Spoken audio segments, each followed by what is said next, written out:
Good evening students, welcome back to my class.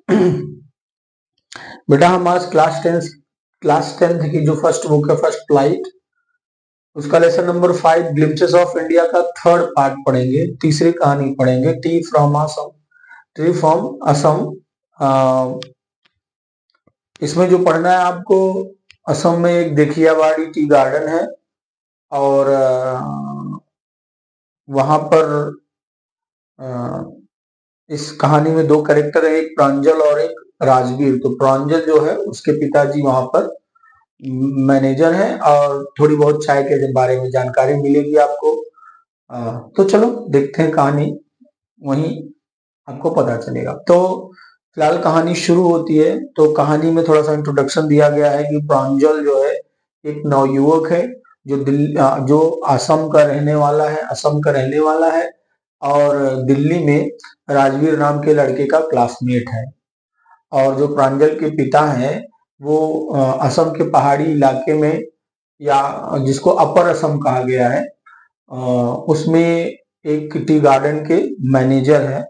और प्रांजल ने राजवीर को गर्मी की छुट्टी बिताने के लिए अपने गांव में इनवाइट किया है। उसके बाद ये लोग ट्रेन से दिल्ली से असम जा रहे थे। तो गाड़ी स्टेशन पर रुकी होती है, तभी एक चाय वाला चिल्लाता है, चाय गरम, चाय गरम, चाय गरम, ऐसे चिल्लाता है। और उसके बाद इनकी खिड़की के पास आके कहता है कि साहब चाय दें। तो राजवीर कहता है कि हाँ 2 कप दे दो। सॉरी, प्रांजल कहता है कि हाँ 2 कप दे दो। उसके बाद दोनों चाय लेते हैं और पीते हैं और देखते हैं लगभग उनके कंपार्टमेंट में, उनके डब्बे में लगभग सारे लोग चाय पी रहे थे। उसके बाद तब राजवीर कहता है प्रांजल से, कहता है कि क्या तुमको पता है कि प्रतिदिन लगभग 80 करोड़ से ज्यादा कप चाय पी जाती है। तो प्रांजल कहता है अच्छा, चाय तो सचमुच बहुत पॉपुलर है। फिर ट्रेन स्टेशन से आगे बढ़ती है और फिर से प्रांजल डिटेक्टिव बुक्स मतलब जासूसी की किताबें पढ़ने में लग जाता है। राजवीर भी जासूसी की किताबों का शौकीन था, लेकिन इस समय वो खिड़की के बाहर जो सुंदर दृश्य दिख रहे थे उनको देखना पसंद करता है।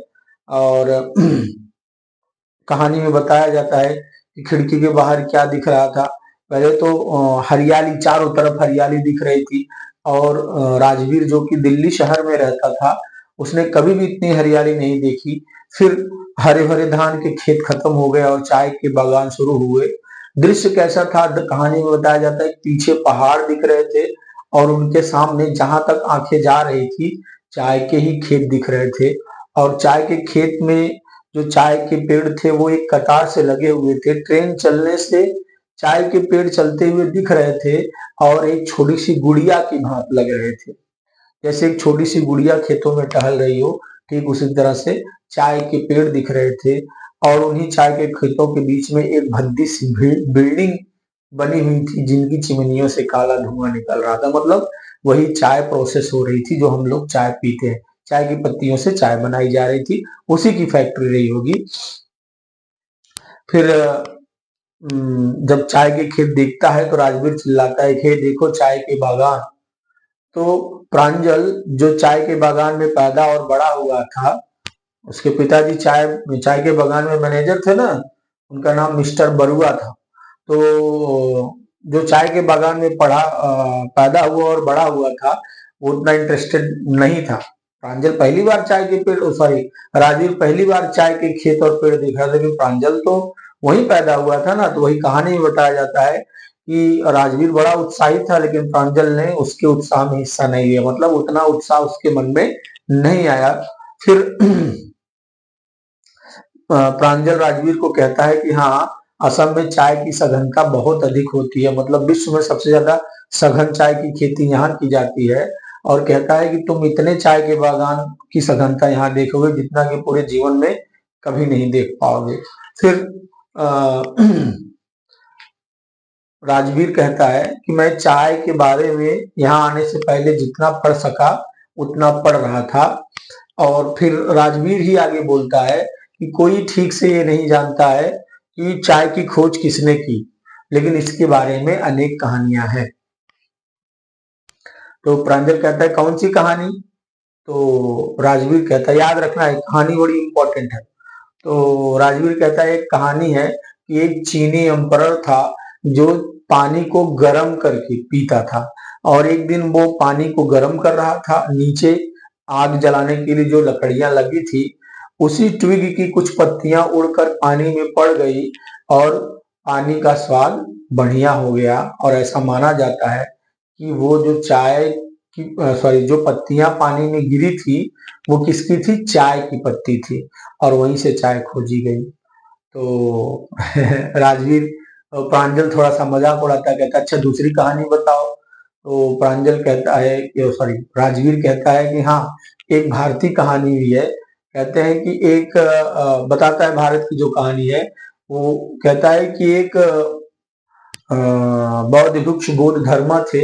एक दिन वो मेडिटेशन कर रहे थे, ध्यान कर रहे थे, और उनको बार बार नींद आ रही थी। तो उन्होंने अपनी पलकों को काटकर फेंक दिया, और एक पलक से 10 चाय के पेड़ उगे। और तभी से ये माना जाता है कि चाय की पत्तियों को अगर पानी में उबाल कर पिया जाए तो नींद गायब हो जाती है। तो ये दूसरी कहानी, दोनों कहानियां याद रखना, आप अक्सर पूछता है एक या दो करके या दोनों एक साथ करके।